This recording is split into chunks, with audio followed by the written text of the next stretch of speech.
Yes, ma'am? There's nothing wrong with pumping up the Minutemen. How else would the word get out there if it wasn't for them? I hear you.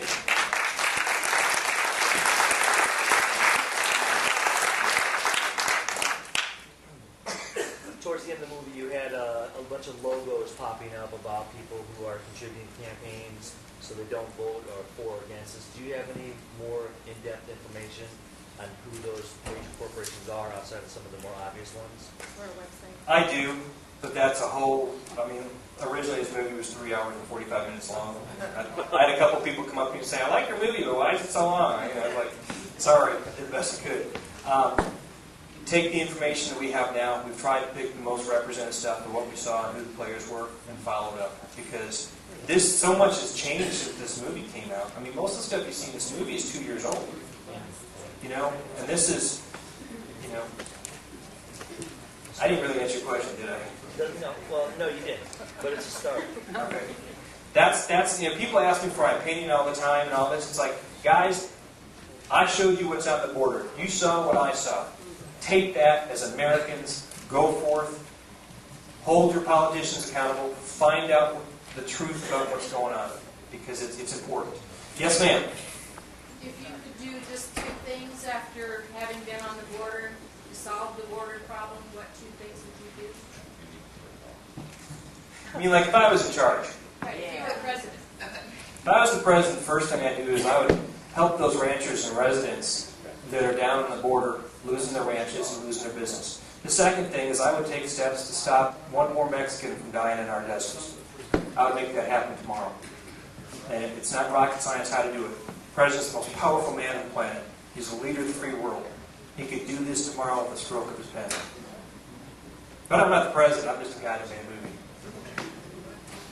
Yes, sir. There was one of the people that was had a name on there. The last name was King. Was that part of the King Ranch family? It's interesting. No, it's a different King. However, the Vickers Ranch butts up the 666 Ranch. So the King Ranch is a part of the story, but not a part that we focused on. Are they having the same problem? Well, that woman that Dr. Vickers talks about, the woman who... the actual King family from the... I did not meet any members of the King family, but I can tell you that the woman that Dr. Vickers was talking about was found 400 yards from the front door. The woman was assaulted, murdered, raped, naked with the bruise marks on her neck. She had been beat to death right on the King property there. Yes, ma'am, all the way in the back. Where can we find out how other people how can we recommend to other people to see this film, and where would they spread it? You know what, if you go to our website, www.bordermovie.com, we're going to work on putting something together that we can get some packages for you guys right away. And get on the contact list, and as soon as we can release this film, you will be one of the first people that the package and the DVDs go to.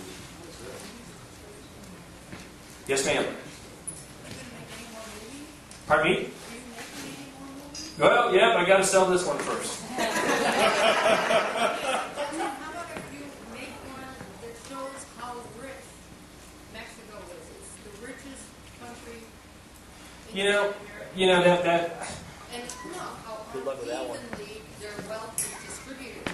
Look, And let's draw attention to the fact they have plenty of money. it's a wonderful, wonderful idea. That's not a bad idea for a film. I used to go to Mexico a lot, surfing down there.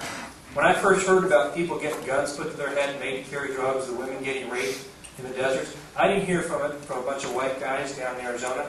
I heard about it from Mexicans that rather would have stayed home and made a living, but they can't. Because they don't have the country that enables them to do what we do here. Anybody who's been to Mexico, if anyone's ever been rolled by the cops down there as a tourist, you know how it works down there in too many places. And I feel bad for Mexico, because a lot of their hardest working people are having to leave home to put food on the table for their families. And you wonder why when they're, 4th or 5th richest in the planet in mineral resources? Why is that? I don't know. I leave that up to smarter people than me. But I know a lot of people from Mexico that are working their butts off in America who much rather would have stayed in Mexico, and they miss their families. Sir? How much fence line is up and how much is really needed?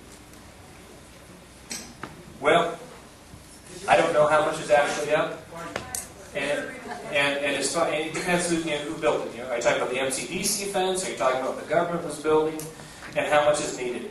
I only have my opinion, and it's just a guy from a guy who made a movie. I'm not as smart as the military fellows or the other guys. But there are places where a fence will help the Border Patrol work as a force multiplier. There are other places on the southern border, I've been up and down the whole thing, where it just won't work. And if anybody's been to Big Bend National Park down near Lahidas, you'd be messing up some of the most beautiful parkland we have. And then also in other parts of South Texas, what you've got down there is if you cut off access for the ranchers to the water, they couldn't make a living. They need access to the Rio Grande, especially in Fort Susan. Yes, ma'am. I went down to the border, and I was there last year, right after the amendment had did the original, big thing. And everything that you portrayed is absolutely true. I was through Tombstone and Bisbee. They have no hospital in Bisbee because of what you portrayed. Now, regarding this gentleman's question about the fence, they said that there is only 2 miles that have been built, and 1 mile was erroneously built on the Mexican side, and the Mexican government is demanding that the United States remove it at a cost of $3.5 million, and it costs $300,000 or something to put up. I was also told that Tancredo and King, within the last few days, have introduced legislation to get this fence started, to get the technology going, and to get more border patrol. Now, Is there a question, ma'am? Or that's great information, but otherwise, I want to know why you haven't shown this movie to the mayor of this town, where he has an emergency crisis. ma'am, I've been so busy trying to make a movie, I didn't even know about your crisis until Freddie called me up and said, "Hey, will you come down here and support Monica Ramos?" And I said yes. So that's what I'm saying. This is a big thing. This takes the whole country. I'm telling you, there's nothing that the people in Washington are more scared of than the united will of the American people. And that's where you all come in. Well, what I filmed 2 years ago, now it's you guys. I think we're looking like we need to go here, Fred. Is it Fred? Yeah, I'll tell you, we got one more. Why don't you go and take that one? One more. Is this the one you're on? Yes, ma'am. I'm curious, what did you find the average age of the people that were coming across the border were, as far as the range? I mean, I know there were families, but what was the average age kind of Well, observed? I found them from infants and pregnant women to senior citizens. In fact, there was one. There was a.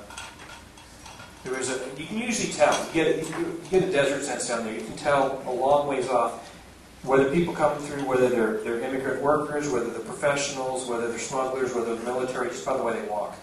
And there was a group coming through, and these guys weren't walking so good. It looked like there's 4 or 5, and it turned out one of them was carrying an infant baby.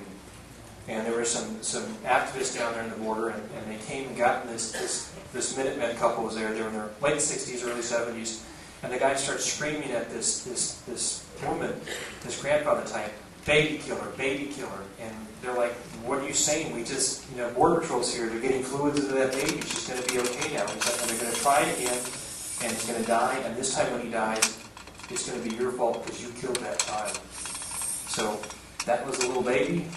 And I also saw a lot of old people who just couldn't keep up and couldn't make it.